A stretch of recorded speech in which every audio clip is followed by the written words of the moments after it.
I can still hear Robert. Anyway, good evening, Truck and Tractor Pool fans. Hey, we got a pretty cool little show going on here tonight. As you all know, we had that wonderful weekend of truck and tractor pulling indoors in Harrisburg, Pennsylvania at the would have been the 18th annual Keystone Nationals truck and tractor pull. And a lot of exciting things went on there. Number one, I wasn't there again 3 years in a row, unfortunately, or two, yeah, 4 to 5. Yeah, this is the third year I wasn't there. Uh, Stuff at home, but anyway, uh, I did watch a lot of the live stream when I could, and it's pretty good stuff. A couple of glitches on Thursday night, but they got through it. And, the remainder of the weekend was pretty good. Um, Again, a lot of excitement. The first thing that jumped out at me was that the sessions didn't run super late. They've done a good job about getting stuff done in a timely manner, and that's great. That goes a long way with both the professional fan, if you will, and the everyday Joe with his family there that doesn't want to be there till midnight, 1, 2 o'clock in the morning. So kudos to them for getting stuff done in a timely manner. The track, I heard, I mean, on the live stream, ramblings, through Messenger and messages and stuff like that. That track was probably one of the best tracks all weekend long as far as consistency goes. Jimmy knocked it out of the park building that track. Good job. That's Jimmy Moritz. Excellent job. I heard the secret to the successful track. If you heard it from him, it's probably a bunch of bull. But I heard it secondhand. I'm not going to mention it yeah, on here, but I heard the no, secret to the successful track, and yeah, yeah, it was impressive. The yes, track crew did an amazing job keeping it groomed. I it's a got big job. An indoor yeah, pool is a big job with dirt, uh, especially when you're not allowed to haul clay in. So you're basically working with what you have there. I've seen that track absolutely. Sorry, guys, horrible. Uh, but they've seemed to have a good handle on it now. And again, Jimmy, kudos to you, buddy, for getting that track built every day and very consistent all session long, all 4 sessions. So, or was it for 5 sessions? I guess now we're five up to five sessions this sessions now. round. Yeah, yeah, things have changed, man, since I've been Yep. there. But of course, all the champions were crowned, and I don't. We have the I have the finals pulled aside over here for results. We do have Jason Forrester is scheduled to be on here. I know he's a busy person, even busier now in the pre-planning stages of a few things that he pulled off on his own. Nice little stunt there Saturday night, but it was pretty awesome. I was very happy for him and Heidi. Congratulations to them, and we'll get into that hopefully when he gets on here in a little bit. So Kendra's sick tonight, so we're not going to see her. Unfortunately, she thinks she may be coming down with the flu. Unfortunately, she did stay home today, and it is tax season, so I can't imagine being sick like that and having to sit in front of a computer for hours and hours and hours on end doing people's taxes. So prayers for you to get better soon, Kendra. And we got Robert Garaba. I can't say what I usually call him on live TV here, but just kidding. Oh yeah. Garaba. But anyway, he's got he was there, filmed the garden tractor pull over in whatever arena, the big arena they call it, large arena. Yeah, we can And all.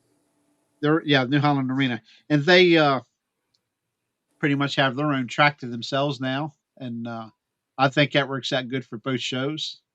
Um, they're Yeah, not, there are 3 tracks pulling on. yeah. So they, of course, and you had it going live, and that's Yes, Robert both days. Drawbridge on YouTube, so you can go watch that. I assume that's still up and Yep, it's still on there. viewable and all that stuff. So anyway, this weekend, Rob, we can go ahead and start with you if you want. Quick, people get in chat here. I'll jump over to chat here in a minute. Start looking at see who all is in here. But Robert, they got a big antique indoor tractor pull there this weekend. If you want to talk about Yeah, that that's briefly, real quick. yeah. I'm gonna be filming the Mid Atlantic antique tractors, the Super Bowl. So we'll film that Friday and Saturday live to start at 8 a.m. Right now they got 2 tracks lined up, and on track 1 they're gonna have 24 classes, and then track 2 they're gonna have 19 classes. Of course, they got this started 3,000 pounds, 3.5 miles an hour, and then 4 mile an hour in the same class, and so on up. They do have quite a bit of jackpots on 3,750. There he is. 4 miles an hour and 3.5 miles an hour. Same thing on 4250. Then Right. also they got a 4625. I'm not sure why the 25, but that's an FAA benefit pool. Okay. So that Saturday, basically track 1 is loaded with jackpots. On the fast side, on 6, 8, and 50 miles an hour, they got them jackpot on 3750. The FFA pool on 4625, benefit pool. Then the 4750 is a jackpot, 6 miles and 8 miles an hour and 15 miles an hour. And then 5250, 6, 8, and 15 miles an hour. They got a jackpot pool. So I'm not going to go down every half a mile. There's a lot of classes, and looks like they got for both days. I'm the only one's going to be filming, live streaming this one. I'm going to have cameras all over the place again on both sides of the track. Saturday we covered 5 cameras, and we covered them on all 3 tracks. So this time I'm probably going to have 5 or 6 cameras, maybe 7. But I'm going to be working everything myself. You don't have your helper. You're the man. The track, you're going to see it in wide view because, you have to go to the boys' room or have a lunch or a break or something. It's going to be a Friday. I expect it to go till about midnight and start at 8 a.m. So yeah, they need to watch the Keystone Crew. They can show you how to get her done fast. Hi, Jason. I don't mean to jump off subject here, but good to have you here tonight, Jason. Papa Smurf. Hey, what's happening? Can you hear me okay? Yeah, we hear you great, man. Loud and clear. Good. Loud and clear. What an exciting weekend for you, huh? Oh, best ever. It don't get any better than that, right? That's right. Yeah. That's right. Absolutely. Hi, David Kaufman. Good to see you. Jacob, can you reword your question for me, buddy? I'm not quite sure if that was a question or something about a little history for me. But I'm trying to say I'm old or something now. But anyway. Yeah, it's a great weekend. I watched as much of the live stream as I could. And that's the first thing I brought up here tonight was how quickly the shows got done. It wouldn't run until midnight, 1 o'clock, or they were done before midnight. And that's awesome for the amount of hooks and stuff. Good track all weekend long, very consistent. We talked about that too. Jimmy did a well of a job as well as the track workers and stuff. So yeah, man, looks like it's dialed in pretty good this year. It was really good. And things that we've done to make it go quicker is, we do have a few less hooks than what we used to run in the past. And actually this year, if you notice, like when we do our signups, there's a 12 to a class, or if it's a double class, they can go up to 24 or whatever.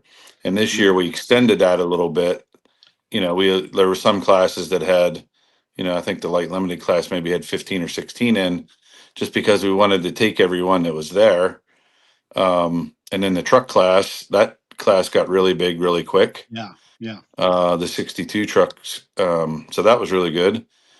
But the goal was to try to keep the numbers down so we could get the show done in quicker time. So, you know how it goes, JR. We'll have to discuss these things and see if it makes sense to try to cut them back. Really, you want to get done, before 11 for sure. Before 10 would be great. So that might be the thing to do next year. Yeah, but you also got to worry about, you got a big show to pay for. That's another thing. People say, why do they pull so many vehicles? Sometimes, you got to get in, you got to run all you can because, I know working with you guys, you got bills to pay. People don't understand what it costs to run that show indoors. It's not cheap. Well, that's really where the budget comes in. You need 250 vehicles. Yes. Or more. And, in years past, we ran up to Well, not including all the minis, but I mean, we had as many as 280 vehicles pull there before. Mm-hmm. And that's where we really had our long nights. You know, that one Thursday night we had 105 hooks, and now we're down to doing somewhere in the 70s, and the goal was to stay in the 60s. So we were kind of in the high 60s, low 70s. So that's why we kind of got done a little bit quicker than normal. Yeah. Maybe an earlier starting time. You know, the older we get, the earlier we start, and I keep kidding with the guys. Pretty soon we're going to be starting at noon. You know, because everyone's like, "Why don't we start a half hour earlier?" So now we're all the way down to 5:30. Yeah. So I mean, the next step's 5 o'clock, obviously, and you like to think everyone's working till 5 or 4 o'clock or something, and it can get there.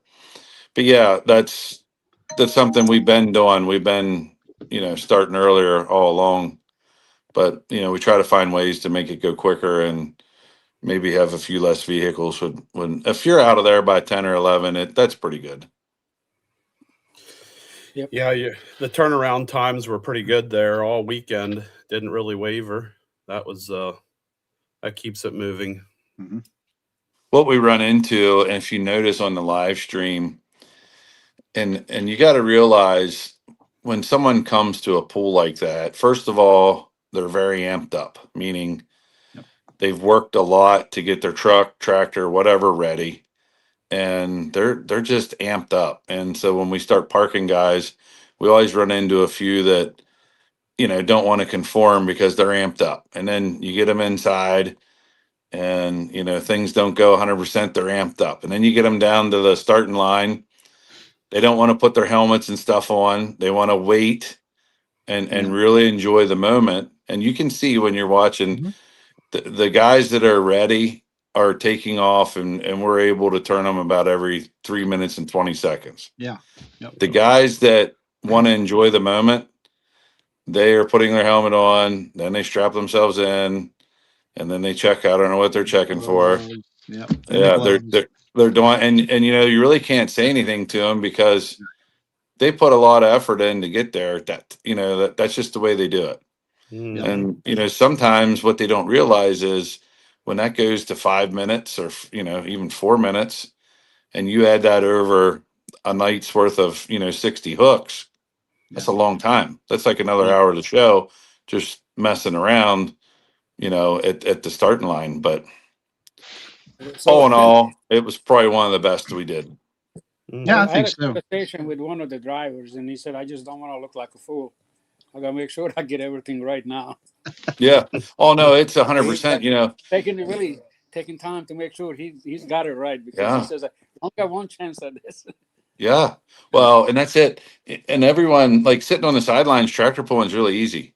And the tractors just go and the trucks just go every single time. And you just don't think there's, it just looks like anyone can do it. And really anyone can do it once everything's set up and working. But the problem is most of this stuff, especially indoor pulling, everyone's trying something a little bit different.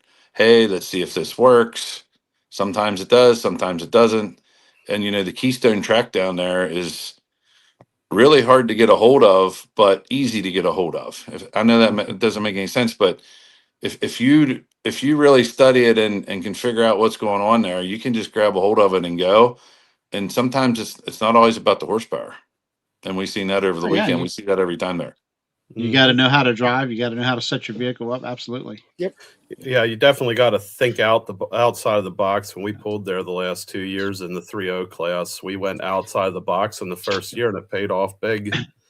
Yeah, Jacob. Yeah, it's. I would say this year, as far as being consistent, I think this year is probably one of the better tracks at the event. I didn't see the previous 2 years this year, but I'd say this year. I thought. Yeah, it stayed really consistent, and the track crew did a phenomenal job.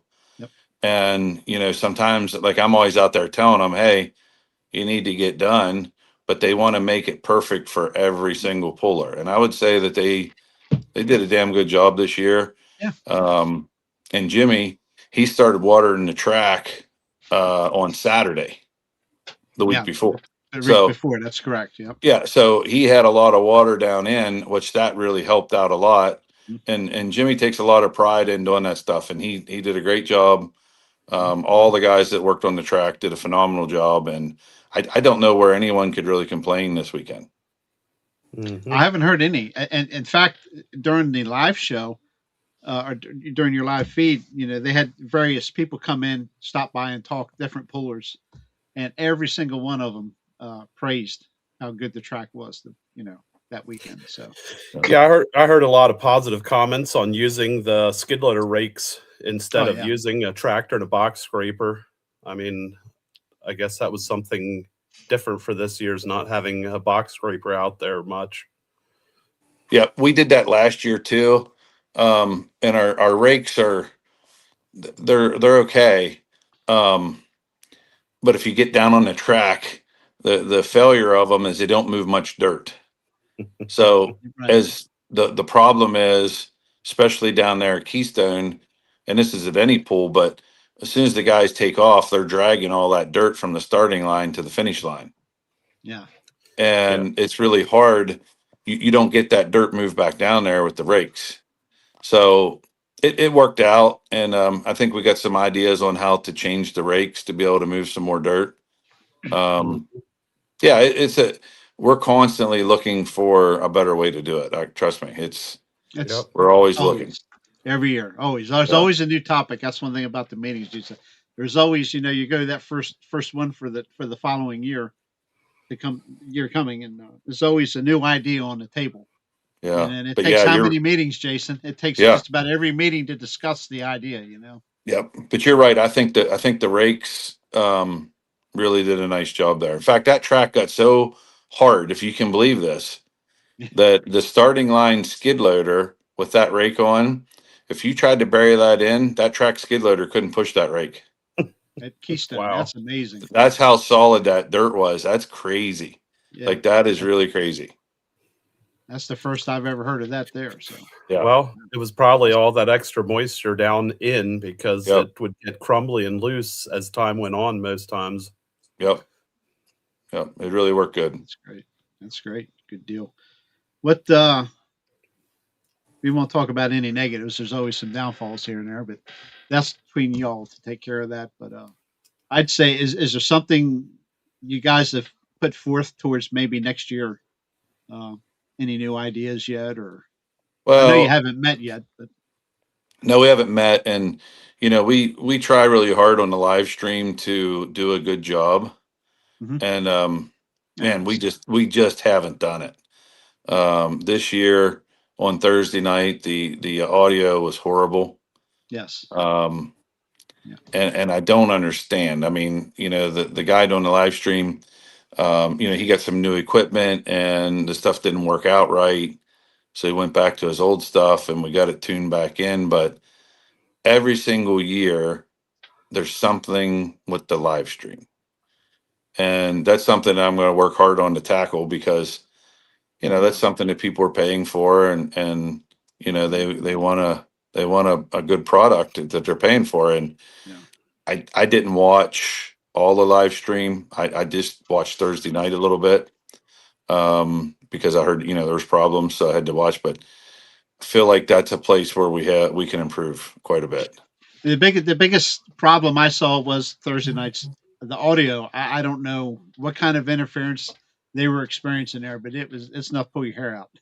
I was Yeah, like, holy moly! And I knew people were going to get upset about it. After that, uh, it wasn't bad. I like the fact that they were getting people, like Bob Parks, Puller Tires, and different people coming in as a sitting guest every so often. I yeah, kind of like that commentary stuff is cool for people yeah. to meet, hear and meet the people. So I haven't That's watched kinda neat. that, but how was the guest commentary? I What's mean, that now? sound wise, how did the guest commentary sound? It was it was good. You could hear them and everything. It was fine. So I thought it was for me. I know some people were having trouble. Maybe it could be their cable feed or whatever, their internet could be. At some people's places might not be as good. Here, like I said, the only complaint I don't even have a complaint, but the only thing I saw was the sound for Thursday. But other Yeah. than that, the rest of the weekend, it was So- spot on here. Well, I just You know. mentioned it earlier too. I mean, I'm going to do this, Friday and Saturday again, and that's what I'm personally struggling with constantly in every arena. Yeah. There is these microphones, for instance, they'll pick up your fans, the exhaust fans, the air conditioning, the heater blowing, uh, Yeah. especially the Bobcats, running. Yeah. They're not they're not doing the rumble, but they're going this in Yeah. these microphones are so sensitive to pick it up, and you're trying to tune it down and tune it up, back and forth all the time.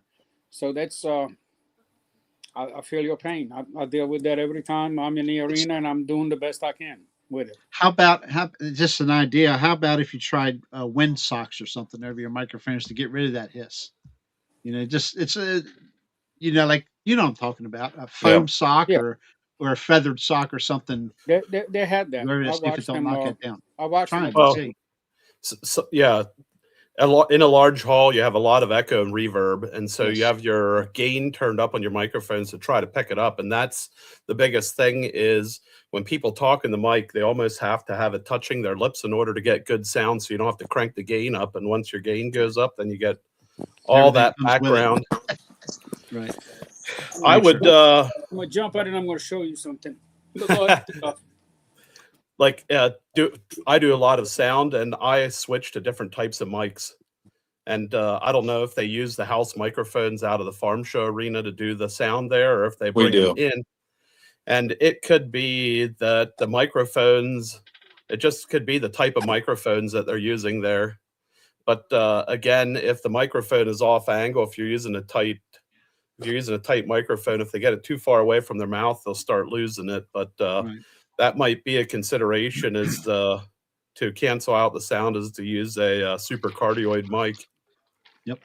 What is that? A breathing device? Well, it looks like it, but it's not. So this actually goes right over your mouth, and you can't hear any noise, ambient noise from outside. They use them in Right. courtrooms. I So see. reporters in courtrooms, they block all the sound, outside sound. So I'm going to be trying this weekend, see how it works. Okay. So I'm so sure the far I like it. announcers. I'm sure the announcers wouldn't be too impressed with a microphone like that, though. Well, Probably I'm not not. going to film myself with it. I'm just after the sound, Yeah. So what we were trying to get done for this year is a soundproof room for the live stream and for the guys that were speaking on live stream. And I just couldn't get it to happen. Like we were close. Next year, that is a must. Yeah. At least knock down some of that sound. And, you don't realize how noisy all that track equipment is on the track. It's crazy noisy. And then you have the announcers for the show in the arena, and just what you said, it's cranked up so people can hear, and it's just a lot going on. So one thing we did this year, and we kind of did a pilot program on it, is we had you could have got a set of earmuffs with speakers like a set of Beats or something, but you can download this app and you could listen to it through the Bluetooth on your phone, and it was Do it. super clear. Yeah, I did that. I was sitting in the stands, and with the reverb in there, it's actually hard to hear just in the blue seats. So I would leave it running on my phone and just put it up to my ear if I thought I needed to listen to something. Yeah, that is the problem down there. If someone came with a great idea on what to do with the sound, we would even put a different sound system in for that show. You got to realize that arena is made for soft talking, and there's either horses or cattle in there, and there's no noise, so they don't need. So there's probably more bass there than anything, and they don't need loud talking because Mhm. it's easy to hear. But while we have all that noise going on, that system's not built for that. Yeah, it's tough in a big echoey arena. There's nothing to soak up the sound in there, plus all the sound of everything else. It's just not optimal. Yeah, for sure. it's just you have to have a good soundboard and a good sound technician that knows how to handle it, and he's the only one manipulating all the sounds and adjusting it constantly. So Well, it constantly needs to be adjusted. the sound in the arena, I think, is set static. It's set up ahead of time, and that's the sound level that gets run throughout the weekend. And again, when you set it up, you're doing it with no noise, skid loaders and machines in the background. Right. Then when everything comes in and the whole house starts reverberating, then it's a whole different story. Yeah. Yeah, it's weird. But again, after Thursday, it was much more improved. So as a spectator in the stands, though, I wouldn't. I'm not complaining about the sound in the house. I understand what it is, and you get enough going on in there that most people can understand what's going on. But if you're really trying to listen to the numbers and stuff, sometimes it's a little bit hard. You know, I think about pulling a lot, and things that we know as pulling fans, and we really know how everything works. We know the different classes. We know how the sled is operating, how many weights, and we already know all this stuff because we're into it.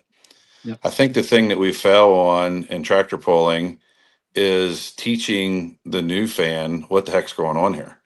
Mm-hmm. And one thing we were going to try to do, and we're going to do it for our outdoor pools. I couldn't get it done for Keystone, and I'm always looking for great ideas for this when all ears are open. But the sled really needs to have hanging on the side of the box actually how much weight is being pulled. That would make a lot of sense. That is a common question. Yep. Yeah. Well, here's what we don't know. Like, how can a 13,000 pound farm tractor go 340 feet? And now we're talking about 5,000 horsepower pro stocks going 300 feet. Like, that's confusing. Yeah. No one understands why that is when we're pulling for distance. Mm-hmm. So I feel like a lot of time. Yep. Where'd he go? I waved and he went by. Yeah. That must be magical.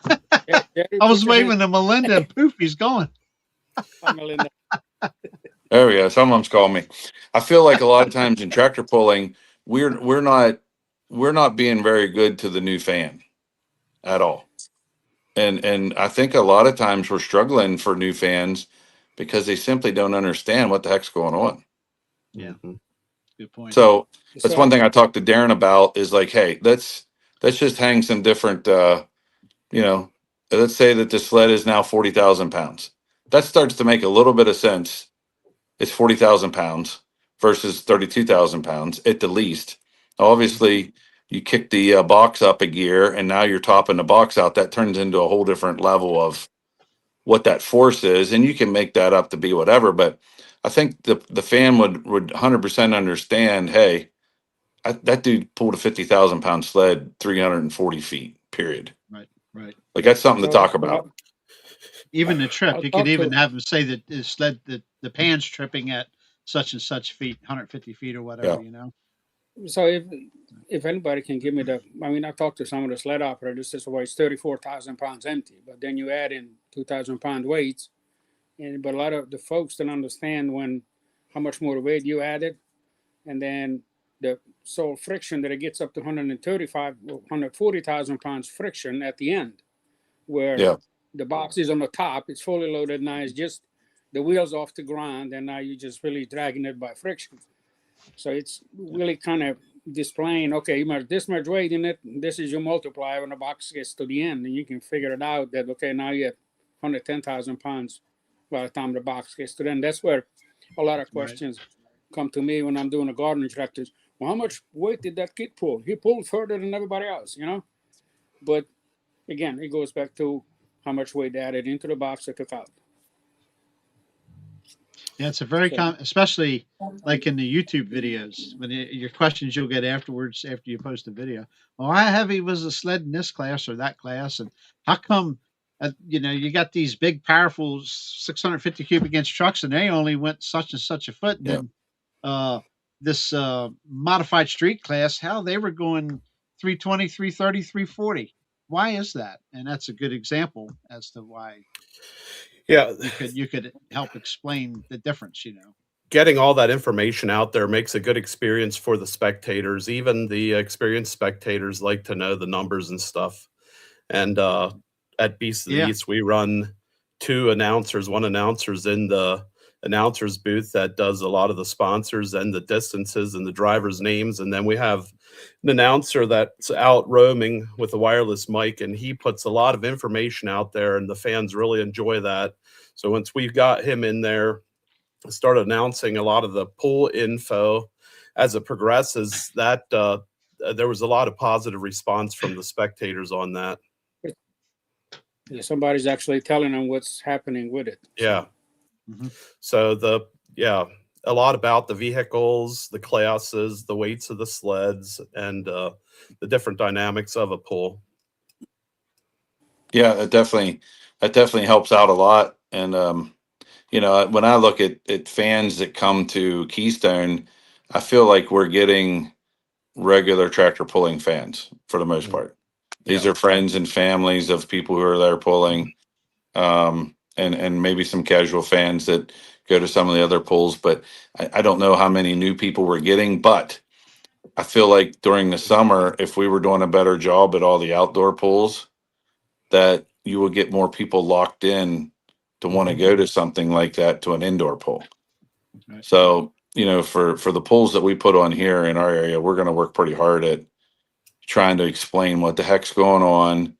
And, a lot of pullers might not like it, but we're going to start pinching the sled down and start staying closer to 300 feet instead of going 340, 350, because a lot of the guys don't like that, for one. And for two, it just doesn't make any sense to the people trying to watch. Like, Yeah. what the heck's going on here?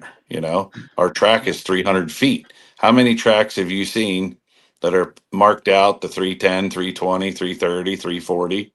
It's 300 feet, and then usually there's nothing after that. Right. So I think for the most part, 300 feet as a puller, 300 feet is far enough. You can get her, like, look how there at Keystone, we're going 250. It felt like you were flying down through there. So you still have another 50 feet to go. And, we're seeing speeds up to 38 miles an hour going 340, 350. That's getting a little dicey. Getting a little dicey. Well, there's a safety factor involved that I've done finish line flagging for 10, 11 years. And there's a safety factor when they're that fast. Their reaction time is you can't get out of the way fast enough if something goes wrong at that speed. Yeah, it definitely. Big time. Yeah, and it definitely goes against a little bit what we're doing here pulling wise. Like, that's not drag really racing, you're pulling. Yeah. It definitely goes against it a little bit, and I was just listening to the fella. I'm not sure I ever met him, but about the 6 mile an hour farm and 4 mile an hour antique, and that all stuff makes sense. And even for us, okay, we're not going to put a 30 mile an hour speed limit on it, but you don't have to if the sled is set for 300 feet, and it slows, and it's actually better pulling, really. It tightens the class up, and you don't get that guy that's 40 feet out in front of someone either. Yeah. He's still going to win, just not by as big a margin. Yeah, we've had this discussion over on the East Coast side of things for a few years, and one year we really made an attempt to stay at 300 feet. It's, believe it or not, it's tough. It's tougher than you think. Back in the day, it's 300 feet was, man, that was a great pool. Now, if you're not going, like you say, you're not going 320, 330, 340, you feel like you didn't have a good pool. But again, if that chain breaks too, just figure out what the wheel speed is on that tractor. Right. If you're going 50 miles an hour, your wheel speed is way up there. I've seen a triple turbine come unhooked, buddy. I've seen a Gordon that tractor is and pickup truck too, and it's wild. On your feet. Yeah. I think the one that will wake you up pretty quick is the Gordyville, the Case tractor going 12 mile an hour. And you talk about being the end flagman. Did you guys all see that video where he broke the drawbar right toward the end of the pool? Oh, really? And it went up over the sand pile. Oh, yeah. Yes. The flagman never moved. Wow. He never moved because he didn't have time. That's at 12 miles per hour. Yeah. Like, think about that a little bit. Mm-hmm. What if? That makes You you think of your position on the track too when you're flagging. Yeah. I never want to see a flagman in front of my tractor. That was the old school way of doing it. Yeah. And if I see that, I will tell that guy right away, do not ever, there's nothing that important to get in front of that Yep. pulling vehicle. Stay away. And another That's part that good. scares me is the unhooking. They'll I don't finish line flag. I have, but I don't. I know we try to tell our unhook guys, which are 90% Stay of in the the time are box. volunteers. Okay, they're volunteers put in there by a promoter. Please wait till that vehicle is backed up before you go unhook the chain. Mhm. Yeah. Please wait. Yeah. It That's happens, man. that's something that I appreciate with the way we run stuff. We have experienced guys that have been doing it for Yeah. quite a few years, and that really makes a difference. But we still have our safety powwow before each event, Mhm. just to make sure everybody's on the same page. This year, Jacob. This year. He was asking Well, when that happened. I have to tell you, Jason, I think that most tractor pullers should come and find out what your magic potion is there, because your tractor had one of the two most perfect pulls of the weekend. The thing sat back Experience. on the rear tires and just held it the whole way down. I mean, as soon as you left the line, I was like, that's impressive. Yeah, it was. So the first night, I don't know if you noticed, most of the guys were pulling up out of the hole on the left side of the track. Yeah. And the first thing I look at, like, I don't spend a lot of time on the track to look, but it don't take long to see where you need to be. Yeah. So that first night, I went over to the right side as far as I could, because I wanted one tire up on the hump and the other tire kind of down in the hole. And I thought, that's where the bite was going to be. And when I come out, I mean, I felt it. I could just feel the thing locking in, and I was able to walk it out there and get her going, and it took off. Yeah. It was I couldn't believe it. And typically, my tractor is kind of light on the front, making more power, and you know, I need to get more weight on the front. These new tires, people don't realize that they're much heavier than what the old tires were. Mhm. So when you change tires, which now I have, um, what do I have on there now? I think the whole shots. They were Yeah. used whole shots, and I know they're a lot heavier than what I had on there before, the full pulls. So I'm missing a weight or two on the front, and then making more power. You got to watch out a little bit. Yeah. So it's kind of riding the clutch so that I could get a little speed up before I really took off, and it just carried it really nice. In fact, it kind of surprised me at the end there. I got out of it, but I didn't really think I was going that fast. Like, I figured when I was done there, my engine probably was broke. As hard as I hit the sand, heck, my hood came up. Like, I couldn't even back up. Like, the sled had Yeah. me. I was done. You were You know what I mean? You were pinned, yeah. I was pinned in there. I was like, holy crap, what the heck was I doing? That's not smart driving. But it was fun. It was fun. It was an awesome hook. Yeah. I got a quick question here from Jeremy Sean. How many years has Papa Smurf the tractor been pulling? This is a different. Yeah. We've actually had two Papa Smurfs, so to speak, but new chassis Well, anyway. yeah, yes and no. Like, frame rails, you know what I mean? Yeah. So my dad bought that tractor, I think about 77, 78, and started pulling it right away, and it became Papa Smurf in 1981. Okay. So I've been pulling it myself since probably 92. So long time. It's been up and down the track. I tell people I've been down the track more than 1,500 times just on that tractor. That's a lot of pulling.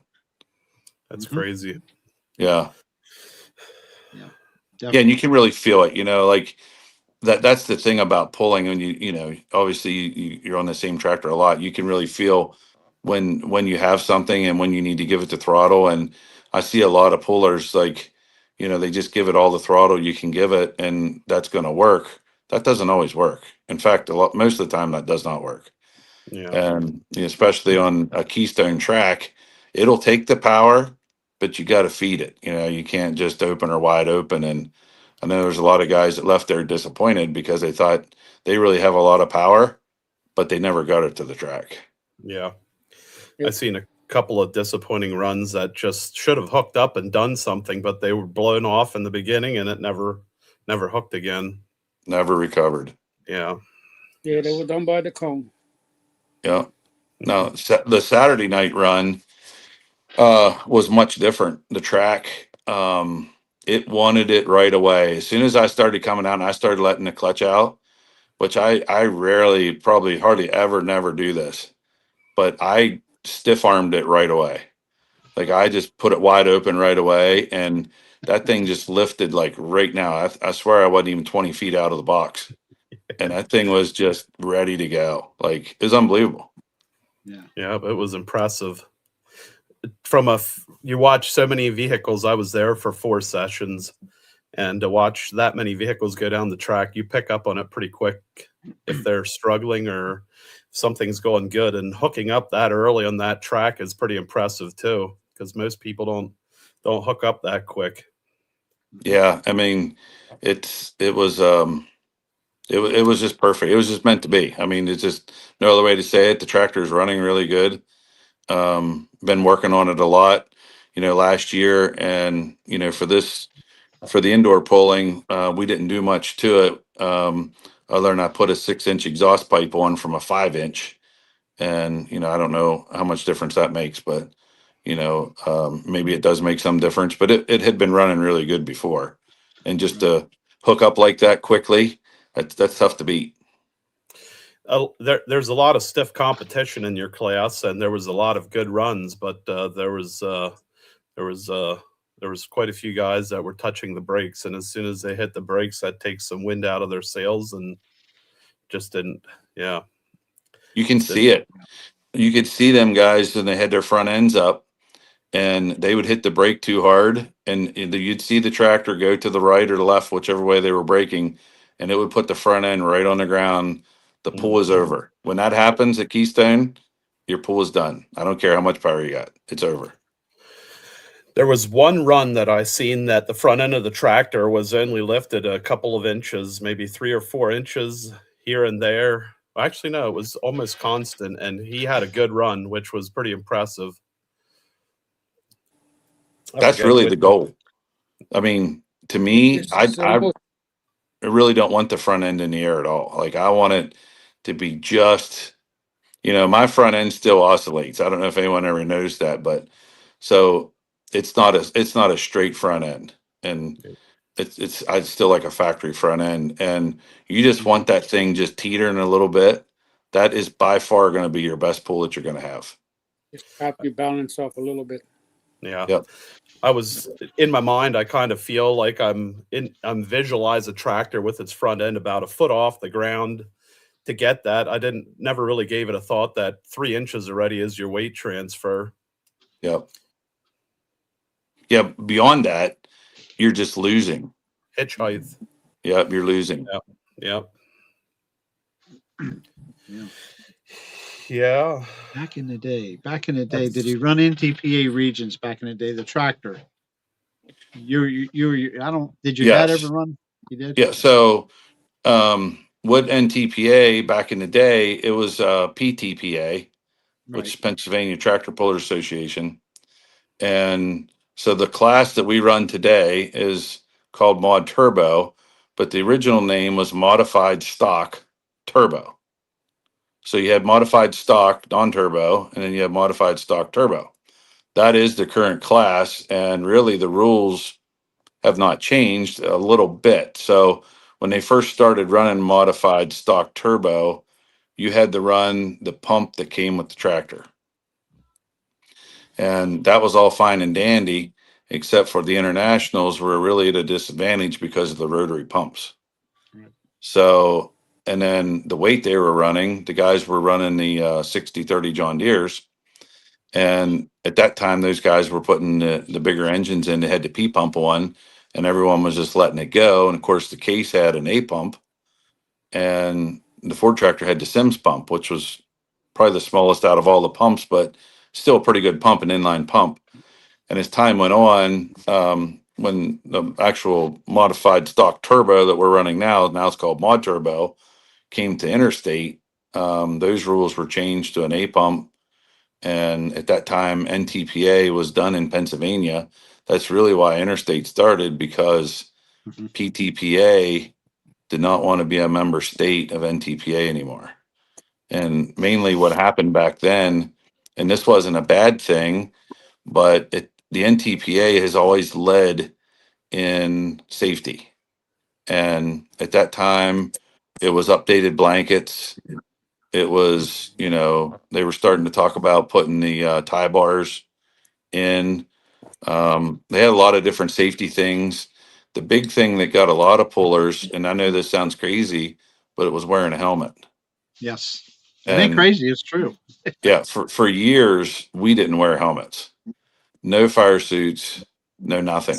And we pulled like that for many years because the guys that were pulling, they weren't, you were a baby if you were going to wear a helmet on a pulling tractor. I mean, they didn't have seat belts or nothing. Like, we just pulled, and they didn't want to hear it. Well, as time went on, Interstate was like, hey, you guys are going to start wearing a helmet. Like, this is getting to be a little much. And they started implementing all the rules that NTPA had implemented, but they were about, I'm going to say, at least 15 years behind, if not 20. Yeah. So now everyone that's pulling is like, I can't believe you would ever do anything without a helmet. I can't believe you don't put your face shield down. Like, I don't wear a face shield because you can't. Most of the time the thing's fogged up. They're like, man, what if something comes back? I'm so used to, back in the day, we didn't even wear helmets. Like, the stuff was hitting you in the face. Yes. Like, whatever was coming off the motor, you were getting it, whether it's water, or fuel, or pieces, whatever it was, you're dirt, whatever it was, you were getting it.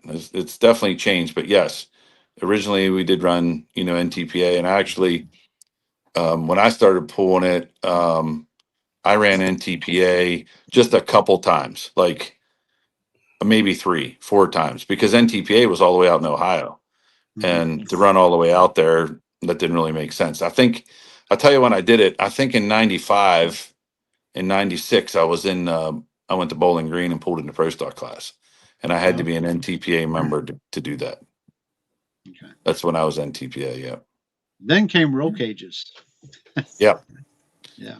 Yeah. I look at a beefed up tractor today, that might pull brush or something, that might just have a ROPS or something. I was like, that just don't look right to me anymore. It's got to have a roll cage to me. Yeah. The perfect look now for a modified. Does anybody wear a Hans device? Yes. And TPA wears, they have a collar. Some pullers, it's an option for that. They got to wear an NTPA. They got to wear the neck collar thing. Yep. But some, you can wear a Hans device if you want. Some do, some don't. I don't know who does. Mainly like a modified tractor, especially a mini, that is just an ungodly handful. The whiplash. So, but I'm sure they're out there. Yes. Going back to our previous conversation. Yep. I'm sorry, Dwayne. I don't know if anybody can see. I'm sorry, Dwayne. Hold on one second. I know a lot of people, so I talk with a lot of people at the pull, and one of the questions I got the most from even experienced pullers that have been in it for quite a while is the difference between the tractor classes. It seems like even the experienced pullers with all these different tractor classes, they're like, what's the difference between 510 hot farm and 10,000 hot farm and 11,000 hot farm? And so I also noticed that some of the pullers that didn't make it into the invitational, like some of Snyder County's hot stocks, actually put different tires on and ran in different classes. So the tractors were kind of mixed and matched. And that confused people too, because, well, this guy, he normally pulls hot stock, but now he's pulling hot farm or pro farm. And so I think that was the biggest thing. The most questions I got asked this weekend, what's the difference between all these tractor classes? Well, that's a great question, and it's a very simple explanation. Okay. So what happens is you'll have a guy come and a group of pullers that'll come to a class, and they'll be pulling in the class. and they don't want the rules to change, and you have other pullers that want change for the rules. So we're dealing with it right now in the mod turbo class. So I'll just give you a prime example. And the mod turbo class is, of course, modified stock, which means you run an OEM head and an OEM block. And our fuel rule is number 1 or number 2 fuel, which for the people who don't know, that's either get it from out of the pump at Sheets, which would be number 1. Number 2 is like your off-road fuel for farm equipment or fuel oil. That is all we're allowed to run, no additives. But we have guys in our class that want to run hot fuel, which is fuel that you can buy for $20 a gallon. And they're like, well, it makes the tractor start easier. And obviously it makes more power, but it's $20 a gallon. Or they'll say, hey, why don't you run recasted heads? We want to run recasted heads. Well, the class, these are the rules of the class. It's OEM, and you're supposed to go as far as you can with inside these rules. Well, as soon as the guys don't get their way of making the rules, they'll go make another class. They'll go to another organization and they make another class, which is very similar, but like the Snyder County hot stock class you talk about versus the Pro Farm class. They're very similar, and a lot of those tractors they used to pull all together. But what actually happened there was the interstate had a 3-inch plug rule in front of the turbo, and behind the plug, you could run a map ring turbo. It didn't matter because you're pulling the air through the plug. The problem was too many cheaters. So what they were doing is they were running the plug was supposed to be within 2 inches of the turbo. Well, guys would run it 10 inches away from the turbo and then act like they didn't realize that they had to run it 2 inches. There would be guys that put a whole bunch of set screws around to hold the plug in, but then they hold holes drilled in the set screws so that the air could go right through there. They had guys that instead of having a round hole, they had an oval hole. So it was 3-inch when you put the plug in, but it was oval. So they just figured out all kinds of ways to cheat with that. So Interstate was like, you know what? It's hard to tech all these tractors. We're going to a box turbo. That really tore the class apart. I mean, a lot of guys just said, you know what? We're done. We're going to do our own thing. And they did. And that's, that hot stock class was kind of born that way. But a lot of them guys that were up there pulling had 600 cubic inch engines. 619. Yeah. And they said, well, we don't care about that because they're not doing that well. But if you ask them same guys now, the 619 guys had figured something out. And these 540 or 500 cubic inch motors that we're running, they can't compete. And so it's just differences in clubs and how they want to do their rules is really what happens. I've been trying to talk to these other clubs. Like this year here, we're going to make a rule change. It only makes sense that they'd all run the same rules. If they each would give a little bit, that way the guys could go pull wherever they wanted to pull. But the problem is you'll get 1 or 2 or 3 guys that are not having it. They do not care. They don't want to pull with anybody else. This is just the way it is. And it's hard to grow pulling with that mentality. Yeah, when there's no unification. No, it's terrible. I mean, we have the Atlantic Pro Pullers has a class that is very similar to the Pro Farm, and Snyder County has a class that's very similar to the Pro Farm. And then Dragon Motorsports also has a class. It's all very similar. And at this point here, I think they all should go to that 510 class is what really should happen, because that's a nationally recognized class now. You could go pull anywhere in the country you wanted to pull. Why doesn't everyone just go to 510? That makes all the sense in the world. And give them 2 or 3 years grace period to get to 510. You know what I mean? Grandfather the guys in, say, hey, 3 years, everyone's going to be 510. This is what we're doing. And that would work.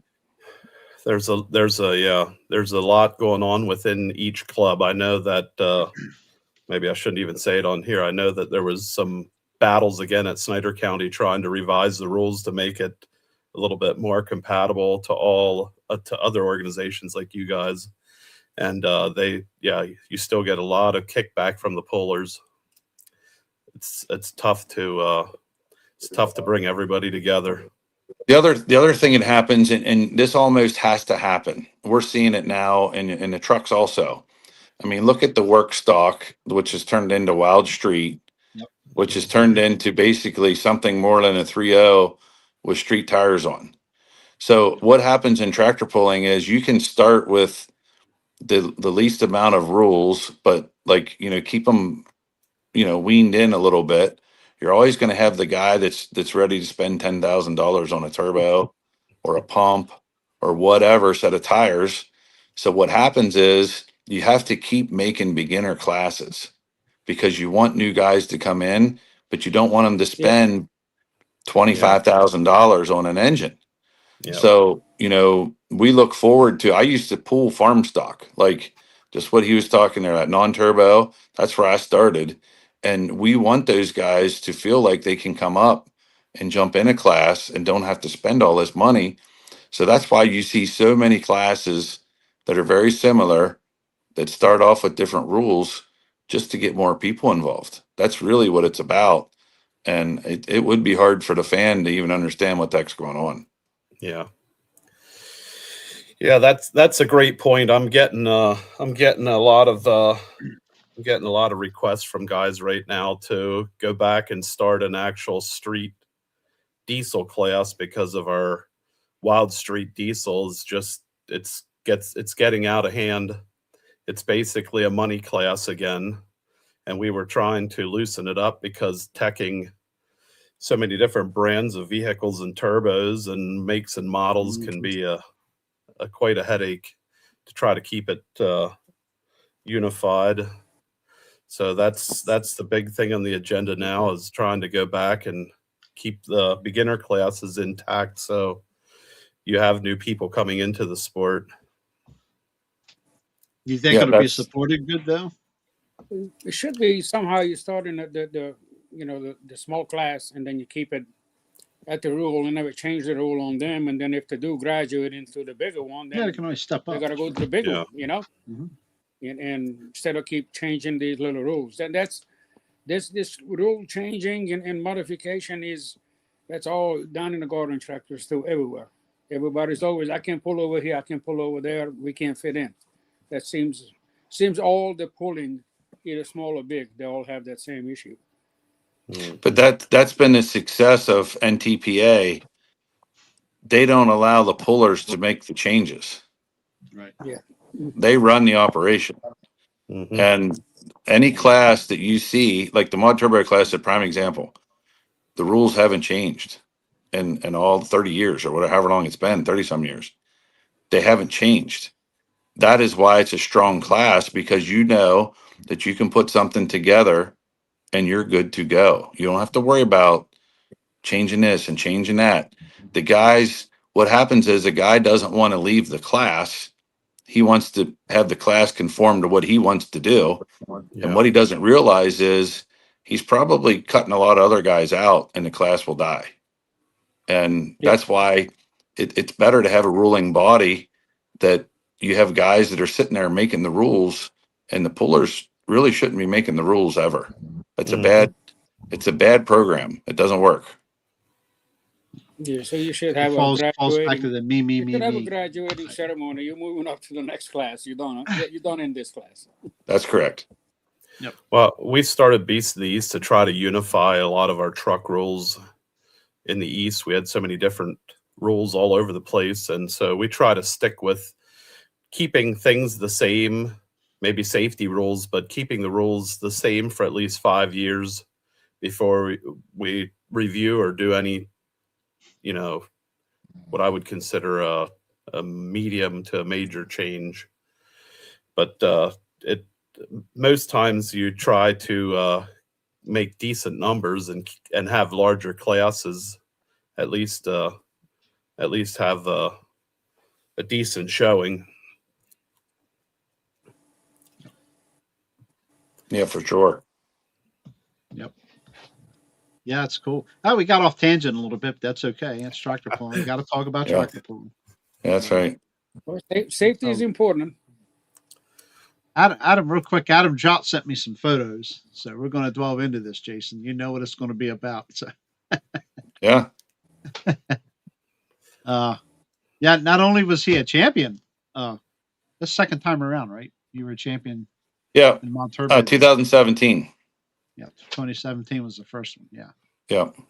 But he was also a champion of something else, and this rascal popped the big question Saturday night after he received his award and everything for taking the championship. And Adam's got some pictures that they shot there. And I don't know what order they're in. I couldn't get them in the order I wanted them in. But of course, this year is after being presented the plaque and everything. That's the whole crew there. And gosh almighty, that's quite a few people there. Even Kurt, I see. Look at that. Kurt's over there on the end. Yeah, Kurt's there. Yeah, old sneaky. But is this going to work for me? Hold on a minute. There we go. I got it. It ain't going to work for me. What'd you do to me, Dwayne? I didn't do anything. I got it. It's probably going to be backwards now. Yeah, I couldn't get them in order. But anyway, these are photos he shot whenever Jason was proposed to Heidi right there. What was comical to me was everybody had turned and walked away after he got done giving the speech for winning the award. He turned around and said, whoa, everybody come back here. I thought the reaction of the people in the background was great. Yeah. Yep. Everybody's So, like, what? I know, Big Worm, you'd understand this just because you know how I operate, but there was no plan. No, There, I know that. That's the best there was absolutely no plan, and I decided to do this 3 to 5 minutes before it happened. Yes. So, I was standing there with my buddy House, and actually how it all worked out, we were just. So, did you notice the fire alarm that came Yeah. on? Yes. Well, when that came on, I was sitting on my tractor, going, "Holy crap! Here I am backing into the sled, and this fire alarm's going off, and I'm trying to decide whether I should get my phone out to call Heidi and be like, hey, the fire alarm's going off. Should we stop? What should we do?" I was like, well, the phone's too far in. It's in my jean pocket, not in my driver's pants. I was like, whatever. So I got hooked up, and the alarm went off. The lights went out. So when I got done pulling, as soon as I got off my tractor, the fire chief and the firemen were down there. So that's usually something I would take care of. So I'm like, okay, guys, what's up? Well, we got to check to make sure everything's okay. Well, we were standing right in the way. I was like, we need to go over to the other side of the track. And so I took them to the other side of the track. Of course, there's nobody over there. I'm like, here, you can stand here and look and see what we're doing and, make sure nothing's on fire. So that's how I got to the other side of the track. So I was standing there and watching the pool go down, House come down. We were talking. I'd owed him some money for that pipe. He actually got the pipe for me, the 6-inch pipe. Yeah. And so I was paying him. His son was there. I said, make sure you count that, And while he was counting it, I was standing there going, you know what? I'm going to ask Heidi to marry me. It just popped in my brain. I didn't have a ring. I didn't have nothing. I mean, I'm not prepared for this at all. So I looked on the roller. It was in front of me, and they were still pulling. So everyone always asked, they're like, well, what were you going to do if you didn't win? And I would just laugh and say, I guess we'll never know. But the reality was I was going out there on that track regardless of what was going to happen. And Right. so I was looking for some wire on the roller to make a ring quick. And there was no wire. I'm like, crap. So I hurry up and went outside. And as I went out there, I picked up my phone and I called her dad. Of course, he didn't answer. And, I called back again, and I wanted to make sure that everyone was cool with this. So, of course, I asked him, and I went out there and on a piece of equipment out there, I seen a chain hanging. There was a keychain ring hanging on this chain. So I grabbed that, and I hurry up and took that keychain ring off, stuck it on my finger, and I walked out there, and my daughter, she was right there, and I was going to tell her. I didn't tell a soul. I was going to tell my daughter, I was going to say, hey, I'm going to do this right now. And I decided not to even tell her. I was like, you know what? Let's just see how it goes. And, I like to talk. And when I went out there and grabbed the mic, I was locking up. I didn't even know what to say. I didn't know who to thank. Like, I've always got something to say because I was thinking about how I was going to do this as it was happening. So I was like, you know what? Best thing for me to do is give the thing back to Tom, let him do his thing. And that gave me a couple more, moments to think about how this was going to go down. And then when Tom was done, everyone kind of turned around. I hurry up and grabbed the mic. I'm like, hey, I want to tell you guys something. And then of course, I got really emotional because I knew what was happening. Heidi That's looks at me and she was like, you're okay. You're good. You're good. Because she thought I was going to say something about my dad and, 50 years of being in business and all this stuff that, we could talk about. I wasn't even thinking about none of that. So she didn't even know, she didn't even have a clue. And so, of course, you can't hear in there. So I was like, well, I'm going to say a little bit of something. I couldn't even get it out. And I was like, best thing to do is get on one knee. I think everybody will figure it out. So that's what I did. And it was perfect because it was perfect. Yep. I didn't even think about it. But until all these guys were sending me these pictures, I'm like, holy crap. Like, this was perfect. I didn't have to pay anyone for pictures, video. We got everything is documented. It didn't cost me a penny. Like, this was super cool, and everyone the was ring so was even surprised. cheap. Yeah, dude, Was it it was live? something. And everyone was so surprised. It was just perfect. It was perfect. Was it Yeah, live Adam. streamed? What's that? Was it live streamed? Yeah. Yeah, it was live streamed also. Yeah. There you go. Perfect. Yeah, Adam Yeah. said the energy was so amazing. So glad to be present in the moment. Congrats. Oh, it was. Photographer. Yeah. Well, and the funny thing is, we met, Heidi and I met at the facility there, and it was just it just felt right, and like I said, I've been wanting to do it for a long time, and it just hit me right then and there, and I 100% knew I had the right person. She could care less about the ring, like that was least of the worries. Yep. And there was never a doubt. Like, she's a no doubter and always has been a no doubter. And that's when she said, well, when are we going to get married? I'm like, sooner the better. She's like, why are you in such a hurry? I'm like, because why not? Like, why wouldn't I want, like, when you go, like, let's go, like, let's not screw around. So I'm not sure how that'll all work out, but yeah, stay tuned. Keystone 2027's next year. Yeah. It's going to happen. It's going to happen before that. Yeah, it took me 3 years. We got engaged. It took 3 years, and I just finally said, you know what, October 3rd. And Yeah. A couple of weeks before, I said, let's just do it. Yeah, I mean, it's almost 3 years after asking her. So it's been a lot of fun because it even to me, like, it doesn't feel real, and I call her, like, she's trying to work and I'm trying to work, but I'll call her 4 or 5 times a day, it seems like, and be like, hey, can you believe we're going to do this? You know what I mean? Like, this is crazy. It's so much fun. Like, it was perfect. Everything was just spot on. Jason Forrester, perfect. I mean, that was just, I knew when you called him back and you just totally stopped talking and you turned around. I think you kind of did one of these numbers. Yeah. I said, I've seen that before, and I know exactly what the hell he's getting ready to do. Yeah. And I'll be damned if he didn't turn around and drop on one knee. Yeah. I said, I know it. Yeah. Well, But, that's cool. Quick really things like that keep you from having the nerves all evening if you know that you're doing it ahead of time. Do it. Yep. I never thought about it. I never thought about it until that moment right there, and it was the funniest thing. I was like, you know what?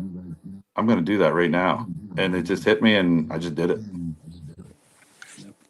Perfect. Yeah, perfect. You got done doing your presentation after the awards thing there, and I turned around and I looked in the stands, and when I looked back, you were on one knee already. Yeah. Well, I didn't screw around. And those pictures are so funny because everyone there is just so blown away. Like, Heidi was, her looks, when you get them still frames, it's just like, you could tell she was like, holy crap. You know what I mean? Like, I can't even believe that this is happening. And, it was, I got to give kudos to all the people taking the pictures, man. They really got some good ones. Like, Yeah. It was really cool from all Yeah, angles. And she did say yes. So Well, I guess because that's what I asked her. I'm like, did you even say yes? Because I don't know if I heard that. But yeah, of she shook course her head a little bit. yeah, she was, enough. I took that as a yes. So no, she definitely said yes. That's awesome. Good deal. yeah. The photographers were scrambling to get into position. Yeah. Yeah. caught them off guard a little bit, but they got it done. The picture I love the best is you can see Yogi Street in the background on one of them. And I mean, he's just got the biggest smile on that you've ever seen anyone. And it just looked like there's a whole bunch of people over there, but it looks like he's the only one standing over there when you look through everyone. It's pretty good. Okay. Yeah, the pool on this sent me that, and it's pretty cool. Okay. Yeah, that's pretty neat. How about Kurt? Did Kurt give you any fine words of advice? Big brother Kurt. Yeah, he couldn't believe it. He's like, attaboy. He was ready. You know what I mean? And That's on that one picture, you could tell he was like, oh, okay. Like, what the heck are you doing? You know what I mean? Everyone always asks, like, what the heck are you waiting on? Like, what's the problem? Like, what? Yeah, there exactly. was no problem. There's never a problem. It's just, looking for the right moment. Right time. That's right. Exact right time. Yeah. Yeah, that's Yeah, perfect. You had a lot going on this weekend. You guys doing your 50 years thing, the tractor, all the people that came for that, proposed pulling, running the pull. You didn't. Yeah, it was pretty busy. You didn't go crazy Proposing yet. and winning. The Well, win all over the front. a lot of people don't know this, but I actually ground the sonar head this week for one of my competitors that needed one, and they dropped it off there Saturday. And I really didn't get to it too hard until Monday. I started grinding. I ground on a little bit Tuesday night, trying to get the rest of our stuff. But Wednesday night, after we got done with the pool, setting everything up, I went from about 10:30 to 3:00. I ground on it, and then I went to the pool Thursday night, and I left about a half hour early. That's why I was watching the live stream on the way home. And I finished grinding that sonar head. I got to bed at 5 a.m. Wow. Back up early for Friday to do all that stuff, and got his head done, and he put it on. He actually made the finals. So it was good. And yeah, that I was definitely sleep deprived that weekend for sure. Wow. Well, it's in the books, so that's the best part. Yeah, for sure. Yeah. Yeah, you got plenty of witnesses, that's for sure. Yeah, I can't. There's no takebacks now. It's definitely in the books, and we got it recorded. That's right. That's right. Well, that's great, man. That's actually the second time that's happened there now. Yours obviously was on the track, but the first time was Joe Dorian asked his girlfriend at the time to be his wife. It had to be before 2013. It was 2010. It was 09, 10, or 11, somewhere in there. He did it over at my video platform. He somewhere in that time frame. He asked because he had messaged me ahead of time, a couple of weeks before the pool or so. He says, "Hey, do you think?" I said, "Absolutely." I said, "You come right on over there, and I'll make sure the announcer knows." And he's, it was in between classes, and he announced what was going on, and he stood right there and asked her. I forget her name. Sorry, Joe, but Well, that's the cool thing about, Keystone and tractor pulling in general. I mean, there's a lot of matches made, being part of, pulling and going to these different places, and just not just friendships. I mean, there's lifelong people are put together, and there's kids that come out of these things, and it's pretty cool, when you really look back at how it goes, and it's out there. There's a lot of good people to meet and be friends with. I mean, it's pretty cool. yeah, it's been a lot of memories there. This was the 18th, considering we had one session in 2020 and then zeros. There was no show in 2021. So, but, Yeah.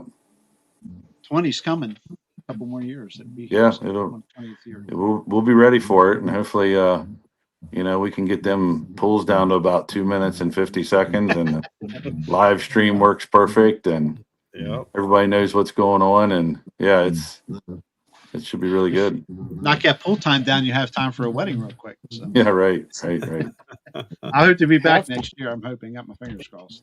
Good. Yeah. Love to have you back. Yeah, I want to come back in the worst. I want to be there this year. It's a help thing. Can't get help here. So, but Yeah. anyway. All right. We're in an hour and 15 minutes. Robert, I know you still probably got a couple more things you want to talk about for the antique pool coming up this weekend. Well, it's just But, well, basically, it's gonna be live streams Friday and Thursday on Robert Drawbridge on YouTube. Already posted it on Facebook. It's already scheduled on YouTube. Just go to the channel and you can click on and watch it. Right after the stream starts on Friday and Saturday, I'll share the link out to the Mid Atlantic Facebook site and my Facebook site and share it with anybody that I know, so you all can come in and watch. So hopefully I get some good feedback. You all get thumbs up and comment and share it and get some feedback on the sign, because we talked about that and I'm already dreading that where that's going to end up. All you can do is try as some much different as- stuff and see what happens. As much as it's announcing, I'm going to try to do my specialty, catching the distance and speed on one track, picture in picture. The other one, I'll already show you my new gadget. I'm going to try to call it out with as we go along, because it's going to be one busy day. It's probably going to go close to midnight. They're looking at to have over 600 hooks both days.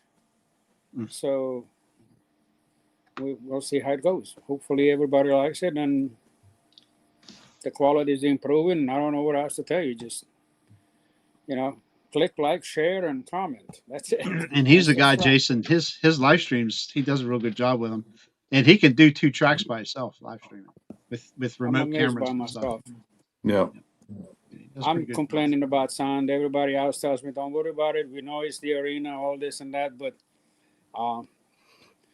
when I met Dwayne, I didn't posted one of his Beast of the East because I was upset about the sound. And he said, don't worry about it. Just put music behind it and just let it play. Yeah. And I'm like, nah, I can't do that. People want to hear that truck, you know what I mean, or that tractor, So yeah. Sometimes I drive Jerry nuts with that when he's in front of me filming. I'm turning around and here he comes back down off the podium. He's running up along the track. I don't know what he's doing. He's running to a camera somewhere or speaker. But anyway, or I figured it out. And you guys talked about making friendships. This past weekend I had a memorable event. A bunch of kids come to me. They had a shirt for me.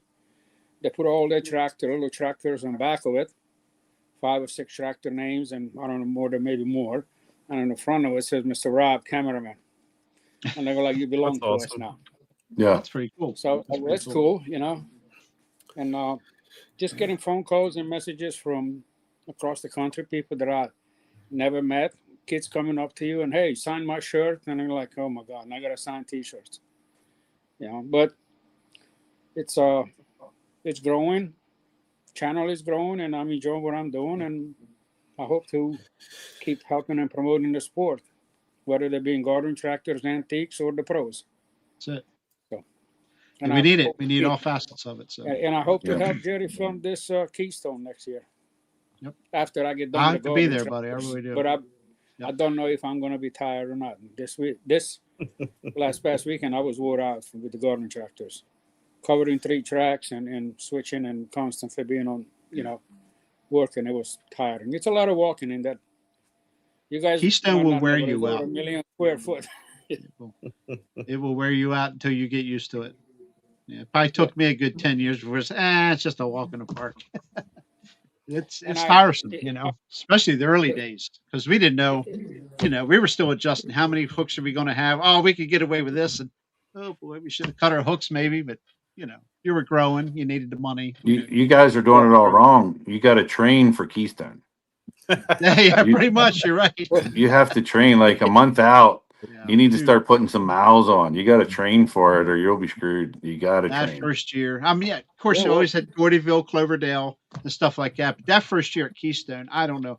I run my fool, off. My feet were numb. I could not wait to get home Sunday and just park on the couch, get unloaded, hurry up and got unloaded. And I sat on that couch and the phone started ringing and it rang and it rang and it rang. And it's ticket customers calling with complaints or, hey, you did this good or whatever. I'm like, I just want to sit here and rest, man. You know what I mean? But it was cool. It's good. It's good to get the feedback. So Saturday when I got to the hotel, just the phone just started just buzzing and messages, and I just found I just turned it off. I said I can't keep answering this because it was going on. It was over 400 messages next morning when I woke up. Yeah. So I was like, grateful that people watched it and they're on board with it. So. Yeah, Adam says it's 22,000 steps each night for him as a photographer. But I get to 15,000 and I feel like an old man. I remember the trips up and down the hallway going back and forth to the show office or whatever. You do a lot of walking. Yeah. So fun. Real quick, hey, John Smith, how you, buddy? Good to see you. I don't know how many people know. Everybody knows the name Gary Mills in the sport of pulling. Unfortunately, Gary Mills is no longer with us. He passed away. Of course, Mikey's well involved with us in the East Coast here. The old One to Go turbine modified tractor. Everybody remembers the One to Go tractor. Has been purchased out of Ohio. It's coming back home. It's actually going to its original shop in Fallston, Maryland. It's not Mike Mills. His phone's ringing. He's got a phone call. Yep. But Larry Paulding, his brother Jeff pulled in the mini tractors, big block mini tractors this past weekend at Keystone. Larry bought the tractors now called Wildfire, has 2 turbine engines on it now, and he will be debuting that here this pulling season with Atlantic Pro Pulling.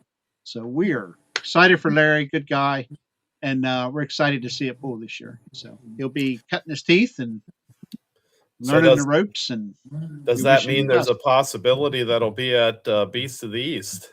Oh, it'll be at Beast of the East, barring any breakage or anything. Yeah, he'll be there. Right, Larry? Larry's going to be at all of them. I know he's wound up ready to go. So I don't know if you heard that or not, Jason, but the old One to Go tractor, he's gone again. I'm back. There he is. The old One to Go tractor, Gary Mills, is coming back. It's back home here. It's going to be pulling this year. Larry Paulding. Oh, that's awesome. Bought it. It's called Wildfire now. It was in Ohio, and it's twin turbine now. And Larry Paulding and Larry's brother Jeff pulls in the big block mini class there. He used to actually help us on the track. The Wonky Donkey. Wonky Donkey, yeah. Jeff Paulding, Jersey. They call him Jersey. You might know him by that. But he did unhooking for a while there, of course. But now his brother Larry bought the old One to Go. It's in Jersey. Well, actually, it's back here in Fallston in the old shop. So, at Gary Mills' old place. So, yep. That's really cool. Yeah. One thing we're short on is modifieds. We got to get some modifieds in here, some more smoker tractors, and we'll be all right. It'd be fun. But that'd be a nice piece of history coming back. Phone's ringing again. I'm sure his phone rings all day long. So sometimes he's hard to get a hold of. Hey. Might be the future wife saying, "Hey, get your butt home. It's dinner time." At 10 o'clock at night. Hey, when you're a Forester, you eat dinner whenever you can eat dinner. I can guarantee you that. Was that you bet, Larry? You're welcome, buddy. You bet. There's no time. You just do it when you got to do it. That's it, man. That's it. So, anything else, guys? You want to? Yeah, I got one more thing. Sure, go ahead. So I seen that you guys took over Ag Industrial. So you guys are going to be expanding out. Oh boy. Yeah. So Ag Industrial was something that Corey's been working on for a while, and they were looking for, the purchase, the guy that owned it before, the major portion of it was ready to get out. And so we bought that portion out. And Ag Industrial has done a really good job, through the years, and we're just looking to be able to help them with some of the things that we do. So you won't see a lot of changes at first, but we will be looking to be selling more equipment, and there'll be a lot more inventory in stock and that kind of thing. Oh, that's cool. Okay, cool. Yeah. Right now we're just working on the internal stuff, and aligning, their system with ours, and it takes time. It takes time. Yeah, I have the New Holland location used to be ABC Groff, and when I was a kid, that's where I was always at getting stuff for the farm. So, yeah, that's pretty cool. Now you got a New Holland dealership in New Holland. Yeah, that's the one that I'm most excited about because I take care of the forage harvester sales, and Lancaster County is a huge market that I haven't really touched because I don't have anyone there. When something goes down, we're an hour and a half away. And when the forage harvester or combine breaks, I mean, it's especially forage harvester, it's right now. Like they want fixed right now. There is no tomorrow. And so now we're going to be able to do that. And pretty excited about that. Oh, that's cool. Yep. Yeah. You guys also got to debut the big tractor. That was pretty cool. Yeah, so that was a kind of a weird deal too. They let us know like last week. So Keystone would have been, obviously Thursday, Friday. The week prior to that, they said, "Hey, you guys can do this, and you can have this tractor." And so I was getting on Saturday. I was with our marketing girl figuring out what we were going to put out there, and I approved it on Sunday. And Monday morning, we invited customers, and we ended up with I think 60 there.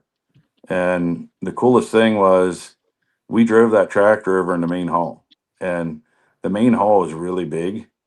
Yeah. And with that independent front suspension, you wouldn't realize just walking in the main hall, but they must have poured that concrete like over 100 days. And you could really see that tractor going like this down through the hallway. It was pretty cool. And, to be able to run the tractor in there, I don't think that's ever been done before like that. And so we had a meal over there, and we were really looking for feedback from the customers on what they thought of the tractor. And we had a lot of competitive guys there that have different brands of tractors so they could compare. It was a really good deal. It was a success. And then we brought those customers over to the pool, and they had like a VIP area. We had headphones for them, so they got the full experience there on Friday night, which was pretty cool. Yeah, that's awesome. Yeah, that you don't realize how large exhibition hall is there at the farm show complex, the pit building. Yeah, that is a huge building. We go in there, prior to anybody being towed in when they start laying the pits out and stuff. That is a big building, huge. It's huge, and that main hall is huge too. Yeah. Like the whole facility is just set up for anything that you want to do, agricultural, foreshore. We're very lucky to have it this close to us. So in the main hall, you had to dodge columns though. They have some. Yeah, but they were plenty wide. You know what I mean? They're plenty wide, and we just made basically a track that we went up and down through, and it was really good. I mean, it turned out, throwing it together like that and getting everyone there, it really, and I was able to give everyone like a, behind the scenes tour of, tractor pulling and what we did. And we took them up into the boardroom, and you can overlook the pits, and, they got to learn a lot of things that, the average person never sees. That's cool. Definitely. Yeah. Okay. Gosh, anything else? I'm sure I have 100 questions after I'm done talking here tonight. That's okay. I think I'm done. We're gonna be here till midnight. Yeah, it's already 10 No, I o'clock. always enjoy coming on and talking to you guys, and we're our family here. We're always looking to promote pulling however possible. We try to support everything we can with tractors and equipment to use on the tracks, and all the pulls around. We like to put equipment on the track for the people to use, and it gets our brand out there, and it gets our tractors out there, and we try to help out with the rules when we can, and doing things like this, and anything that makes sense for pulling. And that's for, just like you said, Rob, from garden tractors to farm stock to non-turbo, we do it all. And I'm a tractor pull fan. I like watching everything pull. Doesn't matter what it is. And it's cool to get an opportunity to do something like this. Yep. Absolutely. 100%. Yep, that's Okay. awesome. If it wouldn't be for people like you putting the effort into it, we would be struggling.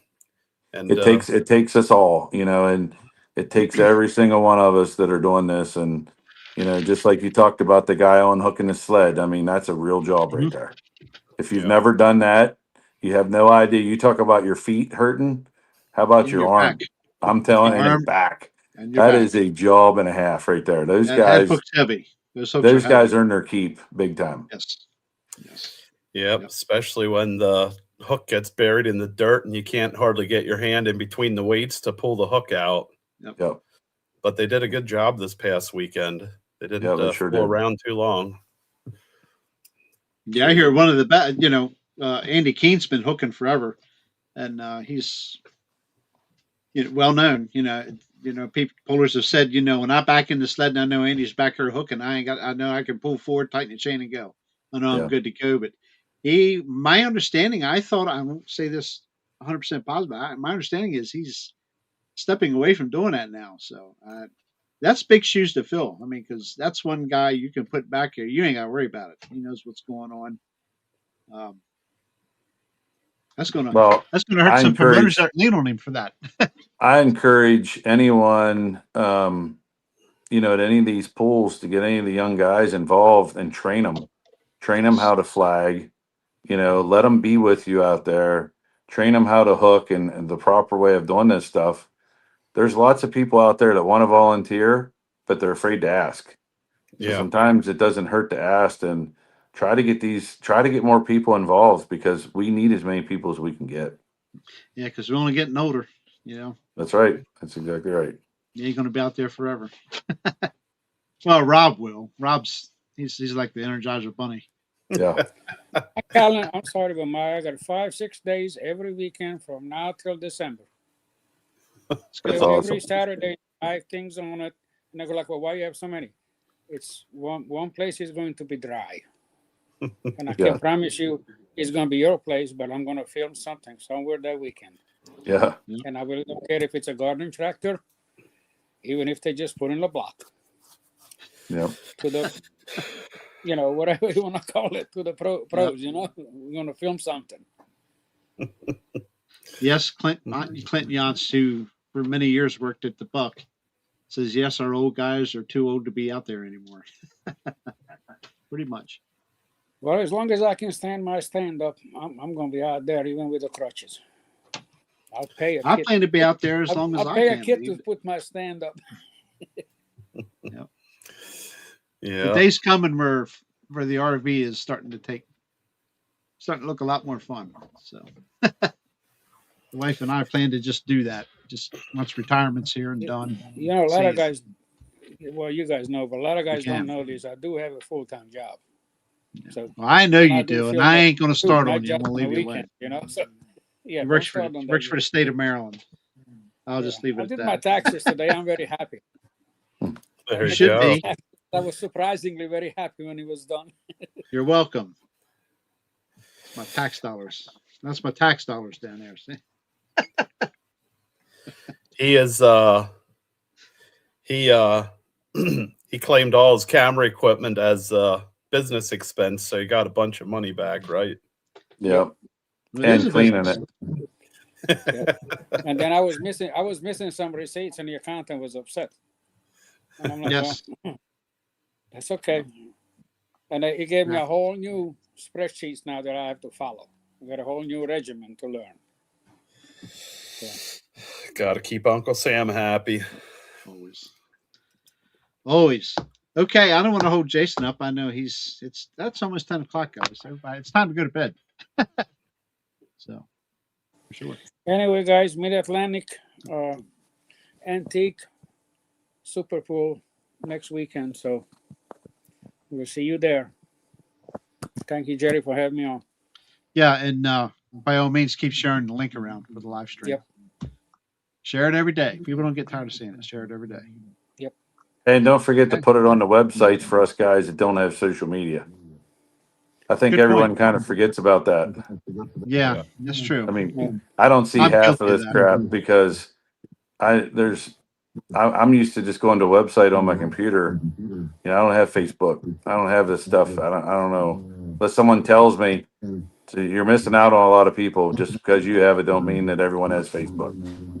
I'll actually do that. I'll copy. I don't have a freaking website. 26 years, Jason. 26 freaking years. I've been a paying customer to Angel Fire, and poof, it's just gone. Everything I built, it's all gone. I can't That's get an crazy. answer from them jerks. I do have a web address, but I It's all gone. haven't got to Put it on pull off. Yeah. Put it I on still have pull a off. message board, but yeah. There you go. Pulloff.com. It's anywhere that you can go and get that kind of information. And you know, there's a lot of guys around like me that's any place they go. And if they don't see it on there, it don't exist. Yep. Pulloff.com. Yeah. All right, let me write that down. Write that down. Yep. Good point.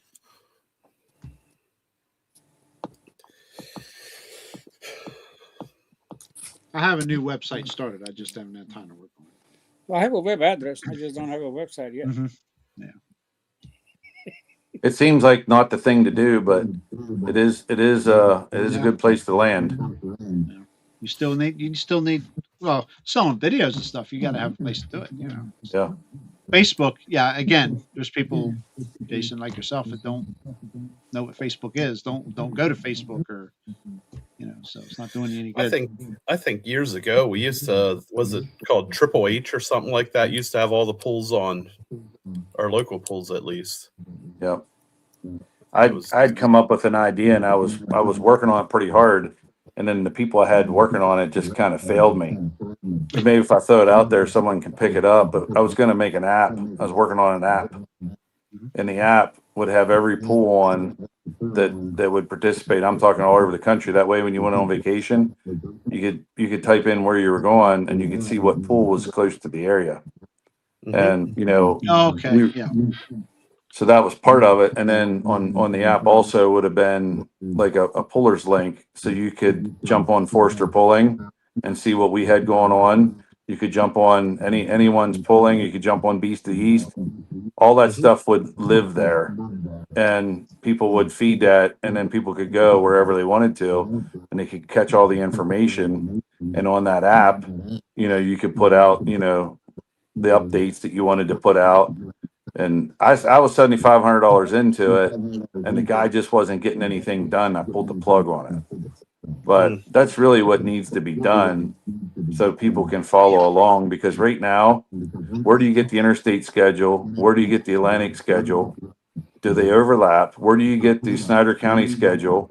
Where do you get pull off schedule, full pull schedule? Like you really have to know what you're doing to figure out where the pools are at. It shouldn't be like that. One click to get access to everything. I agree. That's a great idea. Yes. Yes. Almost everybody's got a smartphone. Yeah. Yeah, So I'm now not we just familiar need how to that do tech it now. guy that's in the pull in that can make this happen, and it would make all of our lives so much easier. You need somebody that can build an app. Yep. I don't know of anybody, but I'll keep my eyes out. Me neither. I don't know. I honestly don't know anybody that does apps, but I'm sure there's somebody out there. What do you think, Robert? You know anybody? I'm just thinking right now. Yeah. You just planted a bug. I'm sure I'd come up with somebody. Not like I don't have enough challenges. Yeah. But this is kind of intriguing because I have the same problem. I mean, I want to see this guy, I want to see that guy, and always, let me find their Facebook page and let me find this. Yep. Yeah, if you were on there and you wanted to be a fan of Papa Smurf, you would know where I was pulling at. You would already know where I was heading, and you could jump on there and you could figure it out right away. And that would be the same for all the pullers. And how you get it paid for is the pullers could put their, you know, they would pay to be on that, and it would pay. Like you could make it pay enough to keep her going, and it would work. It would 100% work. I'll call Uncle Donnie Trump. I'm sure he's got somebody who can do it. Yeah. Good luck. Good luck. Yeah. Good luck. Okay, that's a good idea. I have to think about that. It's got to be somebody. Come Got to across be someone. Well, you guys call me back when you find someone. We can discuss it Yeah. again. Will you answer if we call back? Yeah, there's a lot more ideas I had to go along with that. Okay, I think it's a great idea. Good idea. I'm all for it. Yep. I Just gotta am. find the right person to build it. Okay. All right. We appreciate everybody being here. Chat was kind of busy there for a little while. I had a lot of viewers tonight. You put a Jason Good. Forrester name up there and boom, it's like a magnet. Yeah. Yeah. Right. Yeah, just tell everybody, just like, subscribe, give it a thumbs up, make a comment, share, That's it. tell your friends. Jerry's gonna be here next week with something else. Yep. Do, That's for do sure. what? I said you're gonna be online with something else next week. Yep. You have more to say about something. Always. I've mellowed with age. I'm okay now.